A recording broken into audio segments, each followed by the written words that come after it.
E partiremos agora, senhoras e senhores, para a última exposição deste fórum. E vamos falar sobre cidades criativas, desafios e oportunidades, com a economista, mestre em administração, doutora em urbanismo, USP, Ana Carla Fonseca, profissional de referência em economia criativa, cidades e negócios. Ana Carla liderou projetos em multinacionais por 15 anos, na América Latina, em Londres e Milão. É diretora da Garimpo Soluções, consultora e conferencista em 5 línguas e 29 países, além de assessorar a ONU. Escreveu livros pioneiros como Economia da Cultura e Desenvolvimento Sustentável e Cidades Criativas. Vamos passar agora a palavra para Ana Carla Fonseca.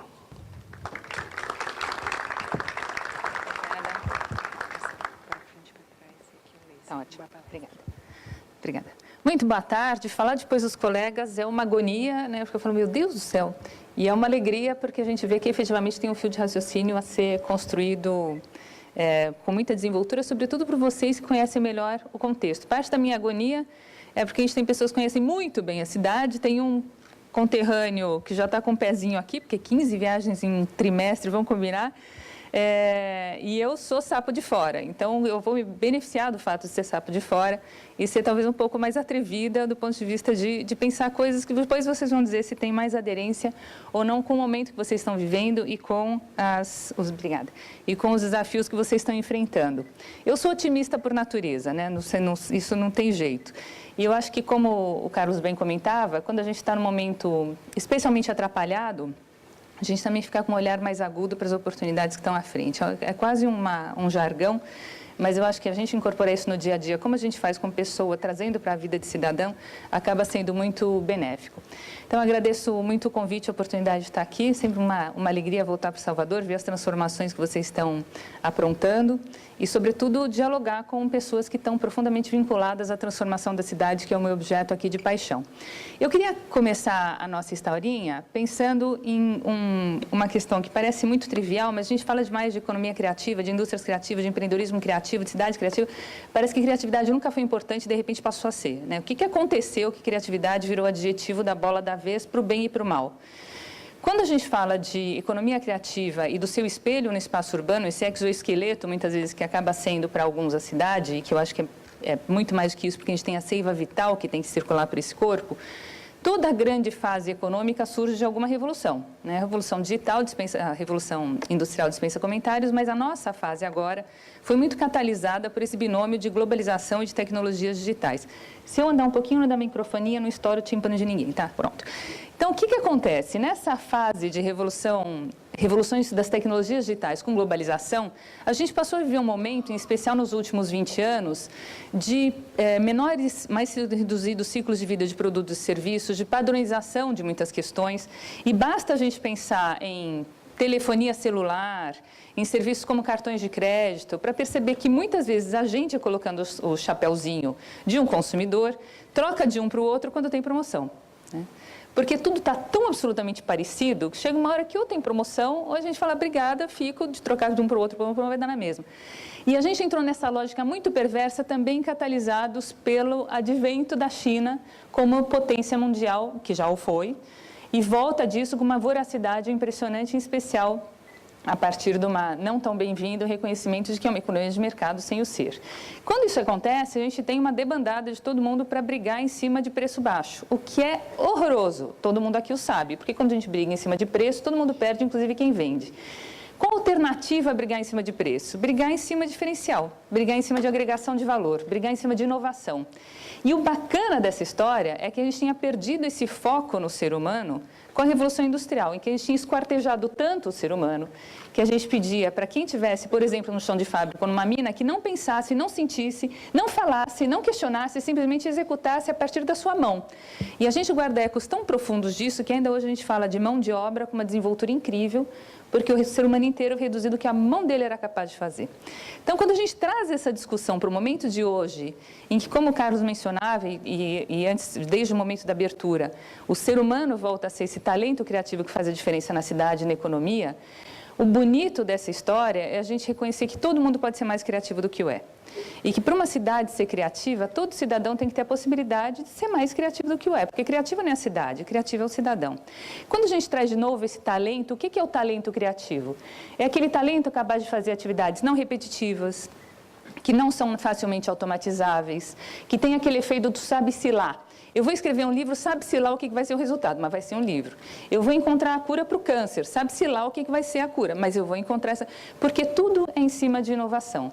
Então, quando a gente traz esse talento criativo para o foco, e economia criativa é isso, é uma economia, são atividades econômicas baseadas no talento criativo para gerar produtos e serviços voltados ao mercado, isso é economia criativa, a gente tem uma discussão muito interessante em cima de qual vai ser a Salvador que a gente vai querer trabalhar. Aquela que vai brigar em cima de preço baixo ou aquela que vai brigar em cima de diferenciação.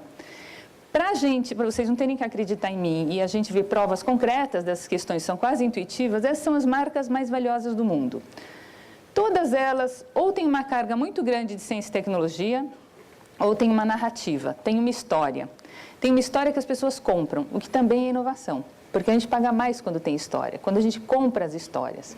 E Salvador tem 1 zilhão de histórias reais, que não são nem construídas. São histórias vivenciais. Só que quando a gente não necessariamente resgata essas histórias, ela perde valor. Quando a gente tem uma casa bonita e essa casa bonita é desprovida de histórias, a casa é posta abaixo, ai que pena, a casa bonita foi embora. Mas quando a gente relocaliza essa casa dentro de um espaço, de um território, com outras relações, o valor dessa casa e do seu entorno passa a existir também pelas histórias que lá estão. A gente não economiza a vida inteira para mandar os avós numa lua de mel de 50 anos de bodas de ouro para Verona, porque é uma cidade super romântica, construída em cima de uma história inventada por um inglês que resolveu que ali Romeu e Julieta teriam que se apaixonar. Quantas histórias de verdade existem nas nossas cidades, nas nossas casas? Tudo em cima de histórias. Coca-Cola é uma história, McDonald's é uma história, Louis Vuitton é uma história, Disney, logicamente, é uma história. Quais são as nossas histórias, as nossas narrativas? E para onde vai esse talento que está escapando, como o Carlos mencionava? Esse é um estudo que foi publicado agora em março, parece que a gente fez jogral, né? Mas não o fez. Pela revista Economist. A Economist tem um braço de inteligência chamado Economist Intelligence Unit, que funciona como um think tank. Esse é um dos estudos mais recentes em que eles tentaram investigar para onde vai o talento, para onde vai o trabalho em função dessas mudanças todas vertiginosas. E eles chegaram à conclusão, conversando com líderes empresariais, com líderes de opinião, com grandes pensadores das transformações, que para 47% deles, qualquer lugar será um potencial ambiente de trabalho. Como é que isso impacta, por exemplo, no nosso setor? Porque as pessoas hoje em São Paulo, é uma realidade, fazem cada vez mais reunião em café, lanchonete, no parque, na praça. Não ficam necessariamente num ambiente de trabalho formal. E aí, a gente vai para a Estônia, é o que acontece, pelo menos quando não é inverno, né? Ou seja, 3 meses por ano. Porque tudo ocorre hoje tentando resgatar a cidade. E é esse espaço que o cidadão e o trabalhador estão querendo. 42% deles falam que a automação poupará somente os trabalhos criativos e os de inteligência social, aqueles que sabem lidar com pessoas. Capacidade de liderança, trabalho em equipe, como é que essa turma vai trabalhar junto e que tipo de espaço é necessário para que isso ocorra. 36% deles falam que as mudanças nos padrões de trabalho exigirão mais atenção aos talentos, porque hoje em muitas das nossas empresas a gente convive com uma lógica em que ainda investimento em tecnologia é investimento, mas despesas com recursos humanos ou com pessoal são despesas. E quem vai ser esse cidadão que vai lidar com as tecnologias do futuro, vai inventá-las, se a gente não der devida atenção para esse talento, até porque ele não vai estar aqui. Então, como é que a gente resgata um ambiente que seja propício à eclosão dessa criatividade, desse talento criativo? Só para vocês terem uma ideia do tamanho da encrenca que a gente vive no dia a dia, todos nós, foi lançado agora em abril um outro estudo nos Estados Unidos que deu a conta de que essas mudanças que a gente está vivendo hoje estão 10 vezes mais rápidas e em escala 300 vezes maior do que a Revolução Industrial. Ou seja, um impacto 3.000 vezes mais potente no nosso dia a dia, e a gente vê isso pela descrença com instituições clássicas, pela degringolada de valores, pela perda de pé, pela falta de diálogo entre gerações, porque tudo é rápido demais. E se a gente fica um mês de férias tentando esquecer do mundo, numa ilha em Bali, depois volta e fala, meu Deus do céu, o mundo parece que virou de ponta cabeça em um mês. Então, olhem o tamanho do impacto que a gente tem num tempo tão exíguo. E como que a economia e a cidade vão se entrelaçar nesse contexto?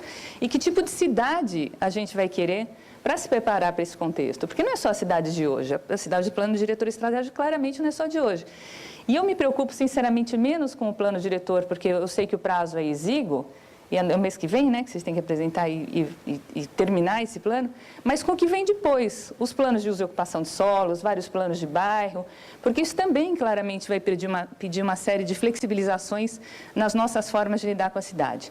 E só para a gente estar olhando a mesma foto, quando há cerca de 10 anos foi comemorado para alguns e foi um grande motivo de pavor para outros, o dado de que mais de metade da população mundial já era urbana, olhem só o que deve acontecer até 2050, a boca de jacaré que vai se abrindo aqui em termos da população que vai morar nos centros urbanos.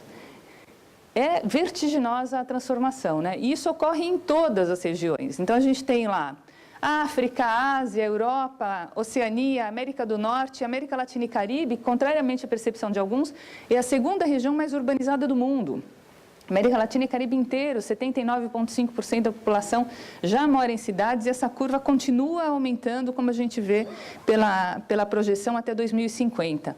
Dentro desse contexto de América Latina e Caribe, olhem só que interessante, esses são dados agora do Banco Mundial, a população mundial, né, que já passou aqui a faixa dos 50%, as cores estão muito fraquinhas aqui na projeção, mas enfim, aqui o que a gente vai ter? A Índia, que vai devagar e sempre, imaginem quando a Índia acelerar essa curva, e aqui a gente está em 2013, daí a gente tem o Brasil lá em cima, com 85% praticamente da população urbana. Então, não é só a gente, é a gente dentro de um contexto de mundo maior. E esse contexto de mundo maior é que cidades a gente vai querer, inclusive, que sejam inspiradoras para outras cidades do mundo, porque a China já acelerou, né, a urbanização dela, olhem só. Num prazo que vai de 2005 a 2013. Olhem o crescimento, a escala disso aqui. E a Índia, que são os 2 países mais populosos do mundo. Então, quando a gente fala de cidades criativas, sustentáveis, inovadoras, inteligentes, educadoras, o nome que se dê, o adjetivo que se dê, eu acho que o que a gente está desesperadamente buscando é um novo modelo que a gente entenda como aquela cidade na qual a gente quer estar. E que os netos da gente acabem sendo felizes quando crescerem. E para a gente ter uma ideia da complexidade dessa discussão, esse é um estudo publicado anualmente pelo Fórum Econômico Mundial chamado Riscos Globais. E eles fazem uma questão muito interessante porque eles mapeiam quais são os grandes riscos capazes de abalar a humanidade e quais são as grandes tendências. E cruzando os dois são os grandes riscos mais prováveis. E aqui não é um teste de oftalmologia, não se preocupem, mas é só para vocês verem um pouco como tudo é muito emaranhado. Então, o que a gente vai ter aqui? Questões como a falência de governos da governança nacional, ligada com emprego e desemprego, claramente, situação econômica instável é um prato cheio para instabilidades em outras áreas também, que tem a ver com crises de Estado, com colapsos, que também dialoga com sociedades cada vez mais polarizantes, que alguém te acompanha no mundo, que tem a ver com a falência do planejamento urbano, com as mudanças climáticas e com o processo de urbanização. Ou seja, está tudo muito intrincado. E se a gente for falar de cidades, a gente tem que considerar muito mais claramente do que simplesmente as questões já complexas de urbanização ou da gestão da urbanização. E tem que trazer essas questões de economia, de mudanças climáticas, de sustentabilidade, todas elas, logicamente, a bordo. Para a gente falar especificamente de cidades criativas, esse é o estudo ao qual o Rafael fazia referência. Na Garimpo de Soluções, que é a minha empresa, a gente é muito xereta e é muito inquieto. Então, quando a gente percebeu em 2007, 2008, que cada um dos nossos colegas pelo mundo falava de cidades criativas vendo um bicho diferente na frente, a gente resolveu organizar um trabalho voluntário junto a 18 amigos de 13 países, tão propositadamente diferentes como esses que vocês veem elencados, para eles dizerem o que é uma cidade criativa do seu ponto de vista, o que se trabalha nesse conceito, o que ele seria, quais são as características básicas, quais são as escalas de cidade. Isso a gente pegou cidades grandes, pequenas, de perfis, de histórias, de situações socioeconômicas completamente díspares. E a ideia era justamente ver se tinham amálgamas, tinha algum fio condutor entre essas propostas todas. Isso acabou virando um livro digital, que foi esse que o Rafael mencionou, em português e inglês. E para nosso deleite e fascínio, quando a gente terminou esse estudo, a gente descobriu que tem pelo menos 3 características comuns a uma cidade que se pretende criativa. E a primeira delas é a cultura. A cultura, pelo também que os romanos antigos chamavam de genius loci, né? aquele protetor guardião da cidade, que aqui nessa foto não é um rapaz, é a cobra. e que efetivamente funcionava como o anjo da guarda da cidade, aquele que ia proteger a cidade das catástrofes, das guerras, ia fazer com que as pessoas fossem protegidas e felizes. Ao longo dos vários séculos, essa visão de um espírito guardião foi cedendo espaço para o que a gente chama de vibe, do pique da cidade, aquela alma da cidade, que a gente pensa Salvador e é quase sinestésico. A gente pensa Barcelona, vem outra coisa. Quando a gente pensa São Paulo, vem uma terceira, que é efetivamente o aspecto mais anímico e identitário das nossas cidades. E é isso que cada vez mais faz a diferença quando as pessoas resolvem que elas vão morar no espaço. Porque isso traz tudo, traz percepção de se eu vou ser feliz, de como é que vão ser as relações entre as pessoas, se é um espaço sustentável, se eu vou ter possibilidades, se eu vou ter diversidade. Como o Carlos dizia, não dá para você ser criativo sem ter acesso à diversidade, sem ter uma densidade de trocas de ideias e figurinhas. Então, qual seria esse gênius loci da Salvador de hoje? O que a gente gostaria que o fosse amanhã, né? O que entraria dentro dessa percepção, dessa leitura da cidade? Mas cultura também por uma coisa que é quase intuitiva aqui na cidade, que infelizmente a gente dispõe de poucos estudos de impacto econômico, mas da arte e da cultura de modo geral.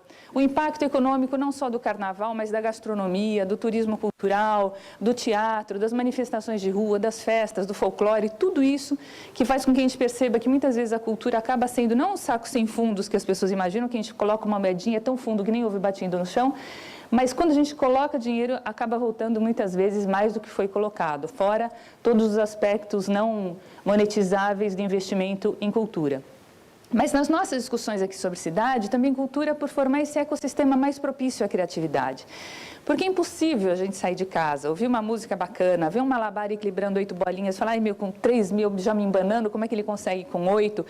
Dar uma risada com o outdoor, se sentir à vontade, chegar no trabalho depois de ter sido nutrido por tudo isso que está acontecendo, e está vendo e está vivenciando, e não está inspirado. Agora, se a gente sai de casa, sentindo como num bunker, entra num carro, entra num ônibus com medo, não sei o quê, não olha para os lados, chega no trabalho, até a adrenalina baixar e a gente fazer alguma coisa produtiva, um abraço. E isso, time is money. Então, cadê? Todo mundo está perdendo. A empresa, o trabalhador, a cidade. Como é que a gente forma um ambiente mais instigante, mais propício a despertar essa criatividade dos nossos talentos? Sejam eles quem forem. Façam eles o que façam. Do pipoqueiro, que pode fazer uma coisa completamente diferente, até quem está sendo turbinado numa faculdade de primeira linha de design. Porque a cidade, claramente, é formada por todo mundo.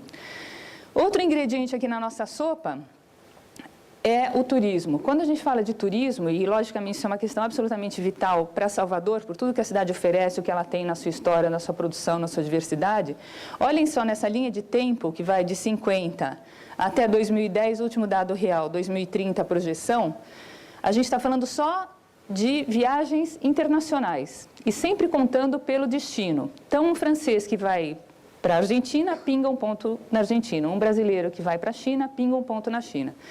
Olhem só como era ridiculamente minúscula esse volume de pessoas, de viagens, desculpem. Em 1950, a gente tinha o quê? 20 milhões de viagens internacionais. Viajar era muito caro, era muito moroso, era muito complicado. Daí a gente tem grandes saltos, sobretudo, quando a gente tem aqui o advento das tecnologias digitais, porque hoje eu sonho que existe um país chamado Botsuana, e falo, meu Deus do céu, o que é Botsuana? Onde é que fica? O que se come? Tem que tomar vacina? Não tem? Qual é a temperatura? A mulher pode ir sozinha, tem que tomar visto? O que é o Botsuana? E antes eu tinha que esperar 6 meses para descobrir. Agora eu entro no Google, de repente tem até uma câmerazinha em cima da praça principal de Botsuana, mostrando o que é a cidade capital do país. E um mundo de oportunidades que isso desfralda para as nossas cidades. A gente, para vocês terem uma ideia, está nesse pedaço vermelho que está devagar, quase parando, aliás, está parando mesmo, que são as Américas inteiras, da Patagônia ao Alasca.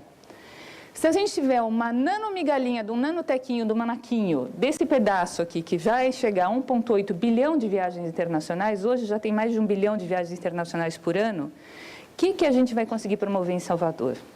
Mas não é que a gente vai vender a cidade para o turista, o contrário disso. Como é que a gente consegue formar um ambiente tão atraente para o cidadão que o turista fica desesperado para ir até lá? Porque o protagonista da cidade claramente é o cidadão. Mas esse convívio entre cidadão e turista é muito benéfico, inclusive para quem é o cidadão local, que não necessariamente viaja, ter acesso ao resto do mundo. Então, como é que a gente traz isso, sobretudo para a cidade de Salvador? E quando a gente vê o tamanho de oportunidades que aparecem aqui, a gente também tem que fazer uma pergunta, que é o que Salvador vai dizer que tem de diferente? Porque diante desse mundo de concorrência, de qualquer lugar hoje aparece no mapa, as pessoas só vão para um lugar quando tem alguma coisa diferente para oferecer.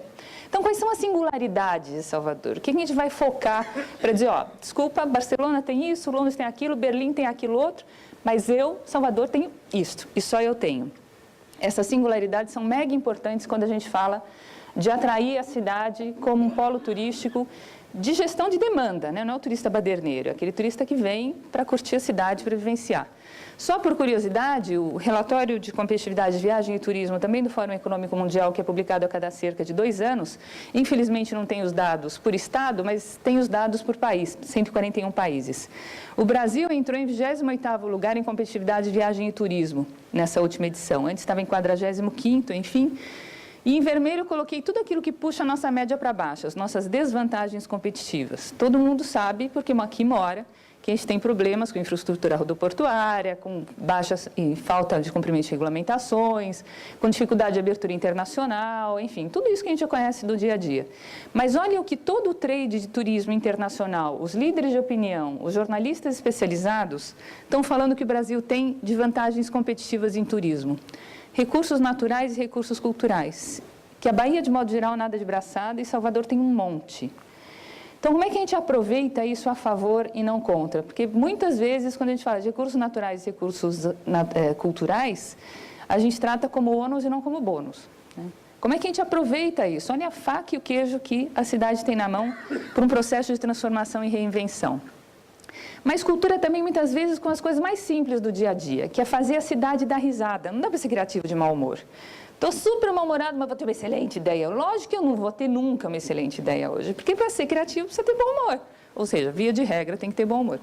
Então, olhem só, coisas pequenas que fazem com que as pessoas vão despertando outras formas de conexões absolutamente improváveis na sua mente, no dia a dia, e levam isso para a sua vida, para o seu trabalho, para tudo.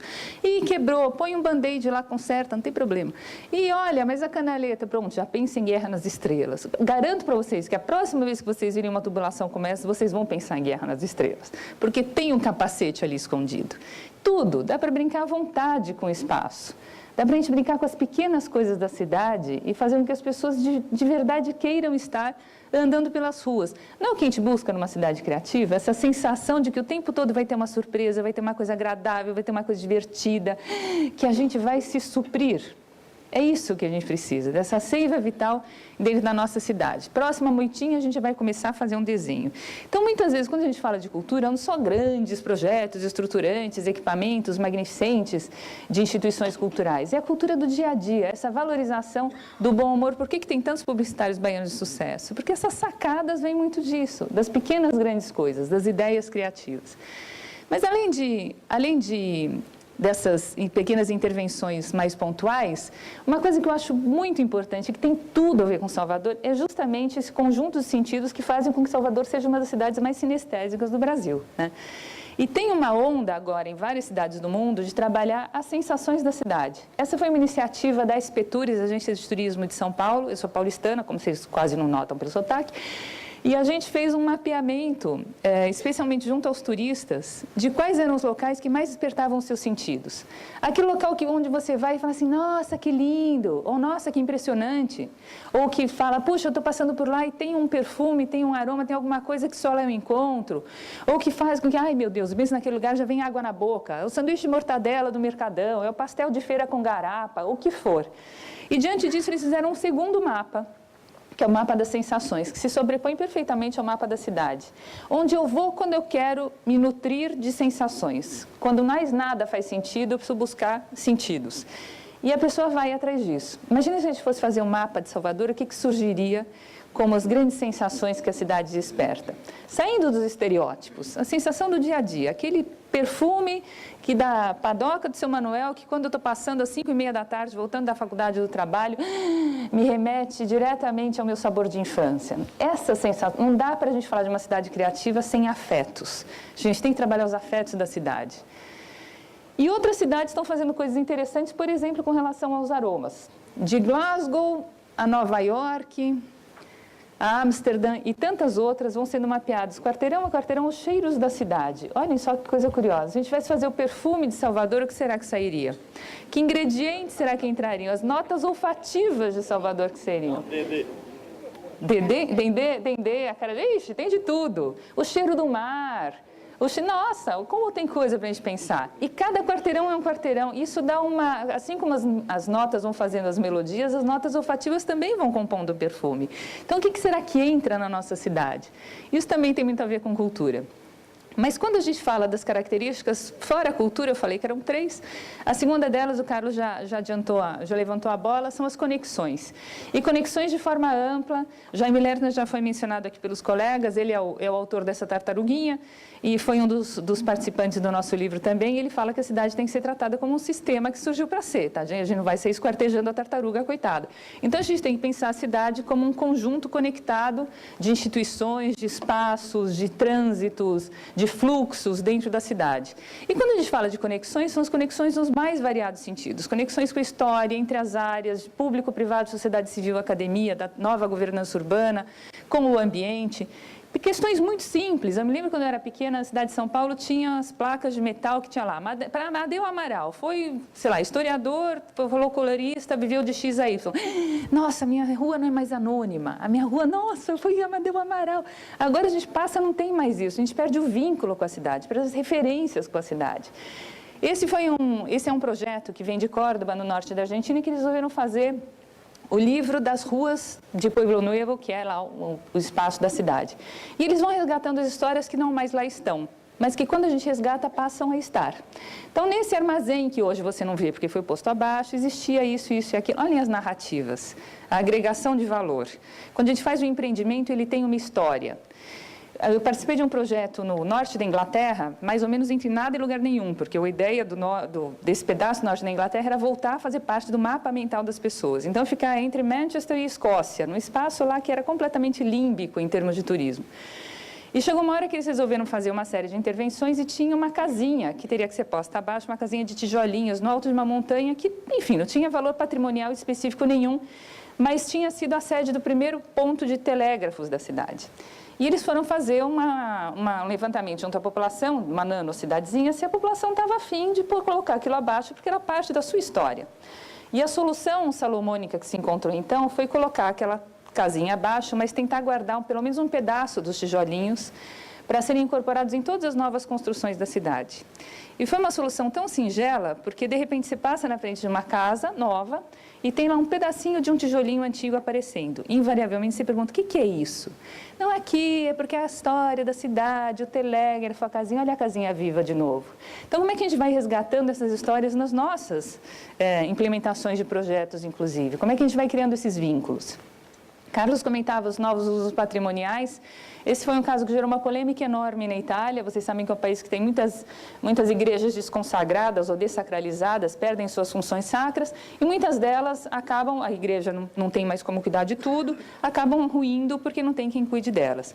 Um grupo de investidores em Milão resolveu comprar uma das igrejas, fez um trabalho de restauro magnífico, em que inclusive eles contam as histórias da igreja através dos séculos, não da igreja instituição, mas dessa construção.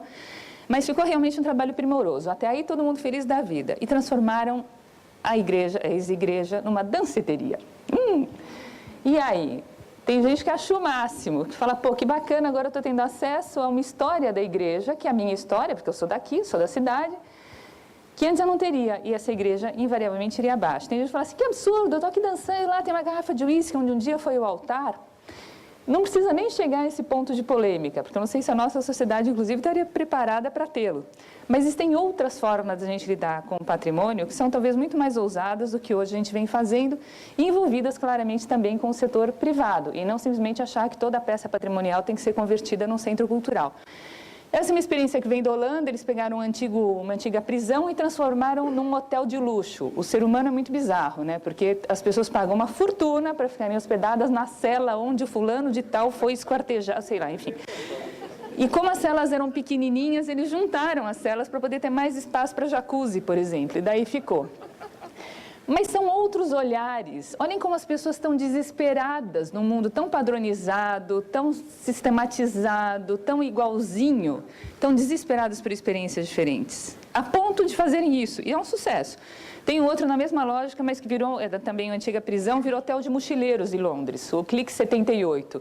E as pessoas vão lá iradas para dormir no beliche, onde o fulano, não sei o que lá, enfim. Mas há outras formas de uso, talvez menos radicais, menos gritantes, mas muito interessantes, como é o caso da Truman Brewery. A Truman Brewery foi, na famosa Brick Lane dos Beatles, foi uma das maiores cervejarias do mundo no século XVIII, até o século XIX. E ela, enfim, todo o espaço continuava construído, patrimônio industrial, e um grupo de investidores privados comprou isso há mais de 20 anos e transformou esse espaço num epicentro de transformação do bairro.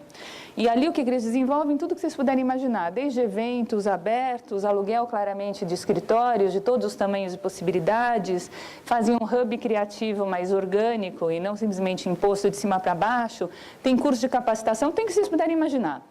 É impossível ir para Londres hoje em dia sem bater o ponto em Truman Brewery, porque é sempre um manancial de inspirações das coisas mais diversas que rolam numa cidade tão maluca quanto Londres.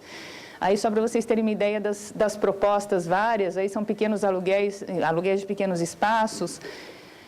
Uma lógica muito parecida, guardadas as devidas proporções, foi utilizada em Lisboa pela LX Factory, que também pegou uma antiga indústria, que era uma indústria gráfica na região de Alcântara, em Lisboa, que estava muito degringolada, e ali eles resolveram fazer um investimento num espaço que tem de um hub de empreendimentos criativos a espaços de exposições, completa e totalmente privado. Sucesso escandaloso, virou referência no mundo inteiro, contextos muito distintos como Londres e Lisboa, mas também em outros, como as antigas fábricas da Philips em Eindhoven, que é uma cidade hoje muito associada ao design, que vão profundamente nessa linha, aí mais da LX.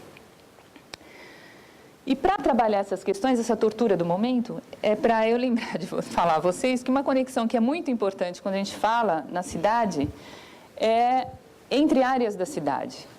E a gente, quando tem mais tempo, inclusive, mas esse é um exercício bacana de fazer com os amigos e familiares que não são necessariamente urbanistas ou não se debruçam sobre a cidade, é pedir para eles desenharem um mapa de Salvador.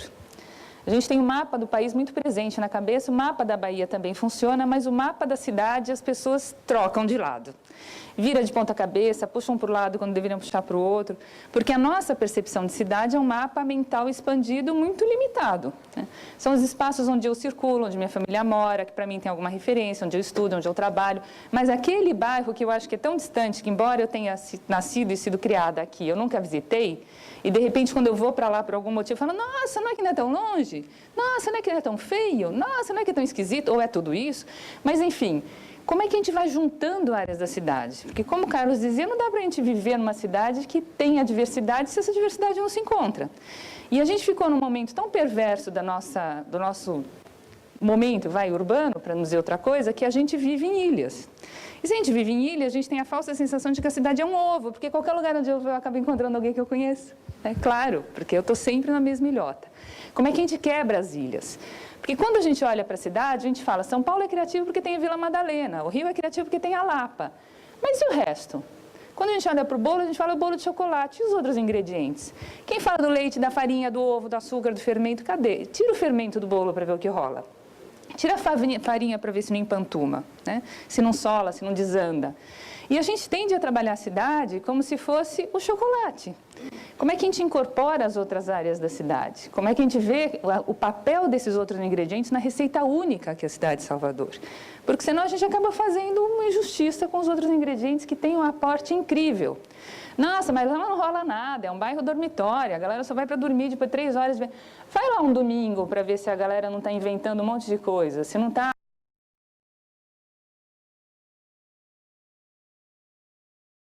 O pai não inventa história para contar para o filho, se não cria a música na caixinha de fósforo, vai ver lá a criatividade do dia a dia. Como é que a gente aproveita e resgata essa criatividade também? Isso faz com que a cidade consiga, como um todo, ser criativa e não somente bolsões, porque quando a gente tem bolsões de criatividade, primeiro é muito injusto do ponto de vista da dinâmica da cidade, e segundo, é profundamente injusto com as pessoas de modo geral, senão a gente reinventa uma revolução industrial em que tem meia dúzia de pessoas criativas e o resto da galera que executa, né? Eu acho que não é bem esse tipo de tensão que a gente quer para a cidade da gente. Várias questões vêm sendo tratadas hoje em dia. Essa é uma determinação nova de dezembro de Paris, profundamente polêmicas, inclusive. Essa talvez alguns de vocês tenham visto. A Prefeitura de Paris definiu 257 endereços nos quais ela agora tem prioridade de compra. Então, ainda que seja minha única prioridade, minha única propriedade, meu imóvel de família, quando eu for vender, a prioridade de compra da Rua X, número 37, é da Prefeitura de Paris, ainda que a Prefeitura pague menos. Injustiça com o proprietário. A justificativa é que, do ponto de vista das cidades, faz sentido. Por quê? Porque essas áreas onde estão esses endereços são áreas com grande potencial e fragilidade para gentrificação.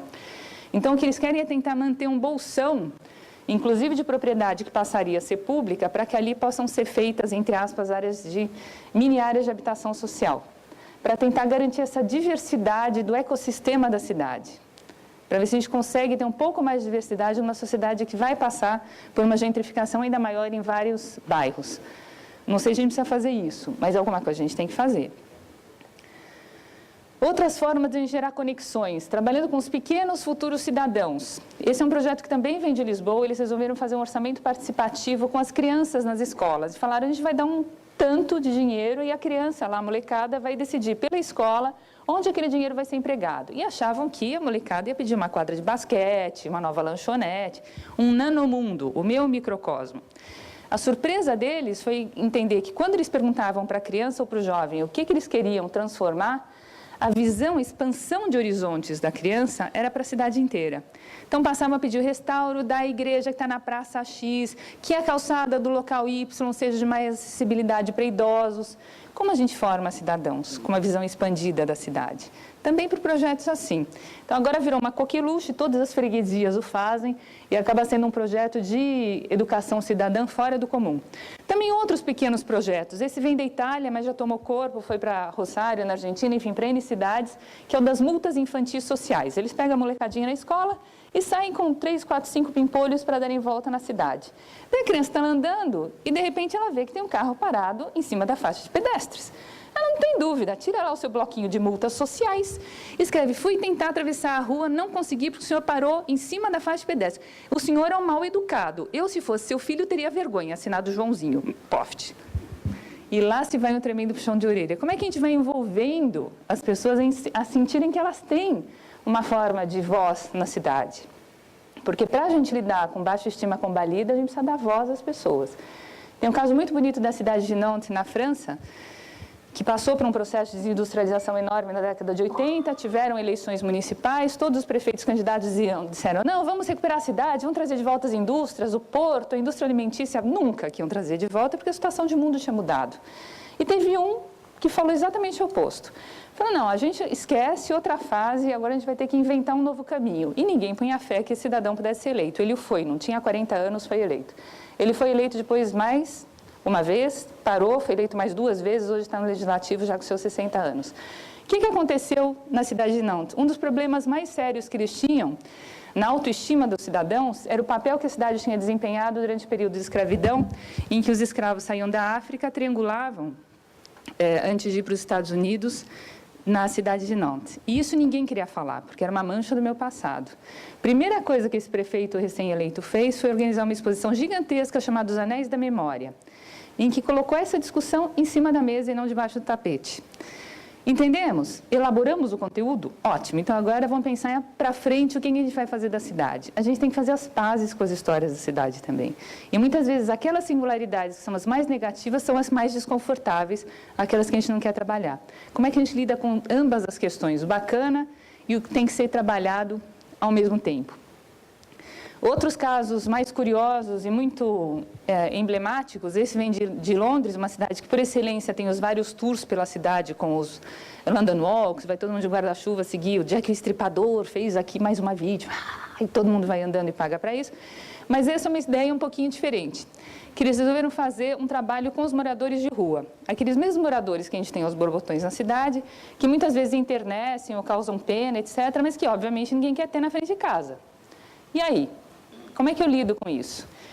Eles montaram por uma ONG um projeto em agosto de 2010, em que eles foram conversar com alguns moradores de rua e disseram, você gostaria de ser guia turístico? Porque ninguém conhece melhor a rua do que você que mora nela. E alguns deles falaram, poxa, eu gostaria. passaram por um treinamento e esses guias turísticos levam os moradores, inclusive do próprio bairro, para saber as histórias do seu bairro que eles desconheciam. Vocês podem imaginar o que isso gera em termos de conexões e diversidade na cidade. Não só porque agora esses moradores têm uma verba, têm receita, mas porque a autoestima deles é catapultada e porque a relação que se estabelece entre o morador da casa e o morador da rua é de que antes aquela pessoa que morava na rua, portanto, era quase um lixo, porque se está na rua jogado na sarjeta, deve sê-lo, agora passa a ser uma relação de consideração acima daquela pessoa que tem algo para me ensinar sobre o meu contexto. E para a gente transformar a cidade, a gente precisa ouvir as outras vozes também, né? Mas, por fim, uma terceira característica das cidades criativas são as inovações. Essa foto também é desse estudo, vem de Bergen, a segunda maior cidade da Noruega, que é um biscoizinho, típica cidade escandinava, na porta dos fiordes, um amor de cidade arquitetonicamente, ambientalmente, tudo. Só que chove o tempo todo. E os cidadãos de Bergen e os gestores públicos, em especial, sempre se sentiam disso e falavam, poxa, a gente tem tudo para estourar em turismo, a galera vem curtir os fiordes, tira a foto correndinho de Bergen e sai correndo porque ninguém está afim de ficar tomando chuva num país frio. E de uns anos para cá, eles perceberam, logicamente, que o que antes era um ônus, que era o excesso de água, hoje é um bônus, diante da crise hídrica que assola grande parte do mundo. Então, já há muitos anos, eles começaram a desenvolver formas de captação, armazenagem e distribuição de água potável para países que têm esse problema que passa a ser cada vez mais, paradoxalmente, o nosso. Então, uma cidade criativa é uma cidade que deita novos olhares sobre o seu contexto, que se reinventa continuamente, que tem a capacidade de mudar o chip para transformar problema em solução. E aí é uma coisa fascinante porque tem a ideia todo. Esse é um caso da China, do metrô de Pequim, que é um dos mais frequentados do mundo. A China, no seu plano de 2030, resolveu que ela vai concretizar o que já está no plano quinquenal, que é passar do Made in China para o Design in China. Porque, afinal de contas, não é em cima do Made in China que eu ganho dinheiro, é em cima do Design in China. E como hoje eu já tenho uma massa de trabalhadores qualificados, eu posso me permitir dar esse pulo. Preparem-se, né? Porque daí não é só coisa barata, é coisa muito boa em cima de investimentos em novas energias, em manufatura de ponta, em novas tecnologias de informação, é tudo que é da ponta da internet das coisas. O que eles resolveram fazer? Para eles conseguirem mudar a percepção da pessoa sobre a sua cidade, um país que vinha devastando meio ambiente, tudo que era possível, a ponto de ser achincalhado pelos ambientalistas mundiais com razão, falou, agora eu preciso mudar a mentalidade das pessoas para elas passarem a perceber o que é sustentabilidade, em cima de uma série de ações muito simples. Uma delas foi colocar esse tipo dessa vending machine nos metrôs, nas portas dos metrôs, para que as pessoas cheguem lá com garrafa PET. E conforme elas vão colocando as garrafas PET nas maquinetas, elas vão tendo desconto no pátio de metrô. Então, a mudança de mentalidade é que o lixo só é lixo quando vai parar no lixo, até então ele pode ser outra coisa. E como é que eu mudo, então, 1 bilhão de mentalidades em cima de uma lógica que era, não interessa se a gente detona o meio ambiente, essa é a pauta para, agora o mais importante é preservar o meio ambiente, porque a gente vai investir no que é inteligência humana. É uma mudança importante. Como é que a cidade participa disso? Inclusive em função desses pequenos projetos de mudança de visão. Eu confesso, mas isso é uma antipatia minha, que eu tenho uma certa resistência ao termo cidades para pessoas, porque eu acho que a cidade deve ser para todo ser vivo, né? É para as pessoas, é para os cachorros, para os gatos, para os passarinhos, para os rios, independentemente deles darem água potável, eles são os rios. As árvores, independentemente da gente precisar delas, elas merecem viver. Então, como é que a gente desenvolve as cidades para a vida, e não necessariamente só para as pessoas? E aí a gente traz várias questões a bordo para pontuar uma delas, dessa figurinha impagável com esses olhinhos mais doces do mundo. Essa é uma prática já em várias cidades da Itália, em que eles resolveram que não adianta ficar brigando com a lógica dos cachorros de rua terem que ir para canis, porque não tem canil para todo mundo, e não, graças a Deus, muitas delas proíbem a eutanásia. Mas e aí, como é que eu lido com uma questão de zoonose importante? E eles passaram a oferecer, assim como a gente tem a taxa do lixo, eles têm a taxa refute, que é o que eles chamam de TARI, e eles passaram a oferecer até 400 euros de desconto na TARI para pessoas que adotarem cachorros de rua.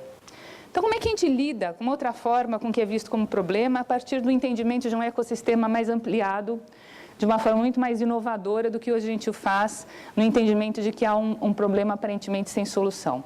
E outras formas de inovações na cidade, como esse do Banco Comunitário Maria Sampaio, que é no bairro de Campo Limpo, na periferia da Zona Sul de São Paulo, em que as pessoas perceberam que, na verdade, ali elas não tinham necessariamente emprego, mas todo mundo ali trabalhava. Só que o dinheiro era gasto no centro da cidade e não na periferia. Então, como é que eu deixo o dinheiro na periferia? Criaram uma moeda social que chama Sampaio. E todo mundo aceita. Material de construção, a manicure, a padaria. Assim, é uma forma de manter o dinheiro lá. O banco faz o lastro entre o que é o real e a Sampaio, então está garantido. Essa é a porta do banco, não tem porta giratória, não tem nada. Funciona bem já há muitos anos. Mas quando a gente traz essa lógica de pensar outras formas de relação dentro da cidade, a gente chega a casos como esse da Fundrise. No Brasil, o crowdfunding virou um sinônimo de vaquinha porque eu quero editar meu CD, né? Infelizmente, a gente distorceu um pouco as possibilidades. Ao passo que nos Estados Unidos, por exemplo, a gente tem muitos investimentos em tecnologia em que as pessoas participam como crowdfunding. Esse é um caso muito peculiar porque é de crowdfunding no setor imobiliário. Então, hoje por hoje, a Fundrise tem 51 mil membros e 786 empresas participantes. E funciona exatamente como uma empresa uma iniciativa de crowdfunding que tem sendo incensada pelos grandes veículos de comunicação. Eu sou uma investidora, eu vejo que tem tantos empreendimentos e eu quero investir neste, sendo nano, micro como eu sou. Então, tem uma verba mínima que eu posso aplicar para cada um deles e eu passo a ser microacionista, vai daquele empreendimento que hoje, como vocês viram, são vários deles. Diferentes cidades dos Estados Unidos vem sendo um sucesso, outras formas de lidar com o problema que a gente está enfrentando, inclusive, que é do acesso a crédito, né? Várias construtoras, a gente estava conversando com isso na hora do almoço, Cirela e outras tantas, vêm agora tentando financiar a compra e a aquisição dos imóveis, que é um enorme risco. Como é que a gente encontra um outro modelo de negócios? Essa, eventualmente, seja uma possibilidade para a gente estar explorando. Várias possibilidades de residências, de edifícios comerciais e daí para frente. E, para terminar, eu só queria pontuar uma questão que é super importante quando a gente fala das cidades criativas, que é da inteligência coletiva, que é tentar trabalhar a inteligência de cada cidadão a favor da cidade, mas de uma forma muito interativa, em que ele tem um comportamento que é claramente impactado pela cidade de uma forma geral, mas ele também a impacta pelo que ele faz. E se a cidade souber tudo que os cidadãos sabem, vai ser uma glória, né? Tem várias cidades no mundo que vêm perseguindo isso, sobretudo nos últimos 3, 4, 5 anos. É o caso, por exemplo, do México. Eles lançaram uma iniciativa chamada Laboratório para a Cidade, que tenta fazer esse trabalho junto no DF, ele tenta fazer esse trabalho junto ao cidadão. Esse é promovido pelo governo. Tem o caso de Paris, que lançou há um par de meses uma iniciativa chamada Senhora Prefeita, eu tenho uma ideia, para tentar aproveitar o que os cidadãos sabem. Então, eles fazem encontros presenciais, tem uma plataforma tecnológica, tem várias questões afins. Tem o caso, por exemplo, de Dublin, que há uns 4 anos, começou uma iniciativa financiada por 0,01% do Fundo de Inovação da cidade, ou seja, desenvolvimento, né? E eles fazem uma coisa muito peculiar, em que eles definem um perímetro dentro da cidade que vai ser o perímetro teste. O nome desse projeto, não por menos, é Dublin City Beta, é uma cidade beta. Então, eles vão acessando os cidadãos para entender o que os cidadãos gostariam de mudar na cidade. Fazem levantamentos por quiosque, fazem piquete no meio da rua. E o que você acha que está errado? Eu acho que a sinalização é um horror, eu sempre me perco. Eu acho que é um absurdo a calçada assim, assim, assado. E essas questões de micropolítica acabam, inclusive, sinalizando para a macropolítica o que está errado, mas essas de micropolítica são muito mais facilmente resolvíveis, especialmente no momento que vocês estão aí discutindo o plano diretor, com tudo que isso pode abrir de possibilidades. E eles definem, então, esse perímetro que vira o perímetro teste. Nossa, resolveram ali que o mobiliário urbano é um horror, vamos fazer, sei lá, novos pontos de ônibus. Eles colocam o protótipo do ponto de ônibus nesse quadrante, que vira uma coqueluche na cidade. Todo mundo quer ir lá ver o que está rolando, porque o tempo todo tem alguma coisa diferente. E isso faz com que o cidadão possa decidir se ele quer ou não aquilo para a cidade inteira antes de fazer o rollout. Funciona, não funciona, é bacana, não é? Olhem que isso dá de empoderamento cidadão. O que isso salva, economiza de recursos para a prefeitura. O que isso dá de novas amálgamas, inclusive de transformação do pensamento de que a cidade é um grande laboratório vivo para as empresas privadas. Um radar de tendências, um palco de testes, sim, dá para fazer 1 zilhão de coisas. Para não falar só de exemplos de fora, em junho de 2013, não por menos, a FEComércio de São Paulo, com quem a gente trabalha bastante, pediu para a gente desenvolver um projeto porque ela estava muito preocupada. Estava muito preocupada porque com as manifestações de junho, o primeiro que apanha é o comerciante, né, porque fecha a sua loja. ou antes dela ser depredada. Então, por um lado ou por outro, ele acaba perdendo. Mas o grande X era como é que a gente converte, catalisa, ou canaliza essa energia toda que está no ar para algo mais propositivo. E a gente, enfim, depois de muito pensar, falou, não adianta a gente sair aqui em Dublin perguntando para o cidadão, o que você quer mudar, o que você quer mudar? Porque a autoestima do paulistano estava tão combalida, aliás, vem estando tão combalida, que 50% dos moradores dizem que sairiam da cidade se pudessem. Óbvio que podem, né? Ninguém está lá obrigado, mas a sensação de que eu estou sem gostar de onde eu estou é o que gera tensões, lixo na rua, violência, falta de apego, tudo, todos os grandes problemas do que é claramente humano dentro da cidade. Daí a gente resolveu criar uma plataforma que é a cara visível de um processo maior de inteligência urbana, chamado Sampa Criativa, para correr em paralelo ao processo do plano diretor. Porque as pessoas comuns simplesmente não participavam das audiências. Ah, mas é do governo, é pré-cozido, ah, mas eu vou lá, ninguém vai me ouvir, ah, mas eu vou lá, vai ter um apaixonado por microfone, eu não vou conseguir falar, enfim, ninguém ia. E a gente falou assim, então vamos abrir um canal alternativo. E criou esse site chamado Sampa Criativa, que funcionou durante 6 meses e meio. E a gente tinha 2 pilares. Um deles era trazer as matérias mais incríveis que rolavam no mundo e no Brasil sobre processos de transformação a partir do protagonismo cidadão. E tinham coisas maravilhosas. E a outra era, a partir do momento que a pessoa se sentia mais capacitada para pensar em outras possibilidades, perguntar, e aí, o que você quer mudar na cidade? Mas você, como protagonista, e não passando só a conta para as empresas ou para o governo, o que você vai fazer? O que a gente tem manancial de ideias, de propostas a partir de cada um? Então, assim, pensando nas provocações e naquilo que vocês levantavam de início, o que a gente acaba propondo, pensando, discutindo para esse momento e para os por vir, vocês têm uma força impressionante para a transformação da cidade. E vocês têm um problema gigantesco que é a imagem de bandido e de vilão. Como é que a gente junta as duas questões e transforma esse bandido e esse vilão em alguém que, na verdade, ajuda a transformar a cidade e não que se utiliza dela? Eu acho que esse diálogo com os cidadãos passa a ser uma questão absolutamente vital. Primeiro, porque a gente dá voz para um cidadão que hoje não necessariamente sente que a tem. Segundo, porque a gente aproveita, no bom sentido, o que esse cidadão sabe para transformar o seu próprio contexto. E terceiro, porque a gente consegue ter um pulso no mercado, em Future Insights mesmo, de entender para onde caminha a humanidade, de uma forma tão aguda e contemporânea como ninguém mais consegue fazer. Então, eu me atreveria a imaginar que desenvolver um trabalho de inteligência coletiva a partir das ações de vocês seria uma coisa profundamente transformadora para os negócios, para a inovação do setor e para a transformação da cidade. É um pitaco. O que mais que eu queria deixar aqui para vocês? Bom, o Rafael mencionou o estudo da Garimpo, tem outros tantos livros digitais, tem um livro impresso chamado Cidades Criativas, que não é o mesmo, que foi um fruto da minha tese de doutorado, que aliás foi finalista no Jabuti no mesmo ano com o Carlos, foi um pouco também em função disso que a gente acabou conhecendo o trabalho um para o outro. E eu queria deixar então o site da Garimpo, onde vocês vão encontrar uma pastinha chamada Livros, para poder descarregar tudo, e tem outro projeto chamado Pepitas Criativas, onde por todos os cantos do mundo por onde a gente vai passando, pelo menos 2 vezes por mês, a gente vai encontrando singularidades das cidades, da Turquia a Cuba, do Canadá a Argentina, e vai mostrando o que existe de mais inspirador para a gente tentar também transformar o próprio contexto em pequenas pílulas de 2, 3 vídeos feitas com iPhone, mesmo super caseiro. Então, quem tiver curiosidade de ver o que está rolando em outros cantos do mundo, de uma forma muito acessível, a gente vai soltando as pepitas mensalmente, estão sempre disponíveis no site, no YouTube, mas também tem muitos livros, artigos, entrevistas, o que vocês puderem imaginar no site da Garimpo. Enfim, acho que eu falo um pouco rápido, né, porque senão não cabe no tempo. Mas eu acho que é isso. Espero ter, como forasteira, espero ter conseguido ser suficientemente atrevida sem ser invasiva. Vocês já vão me dizer. Obrigada.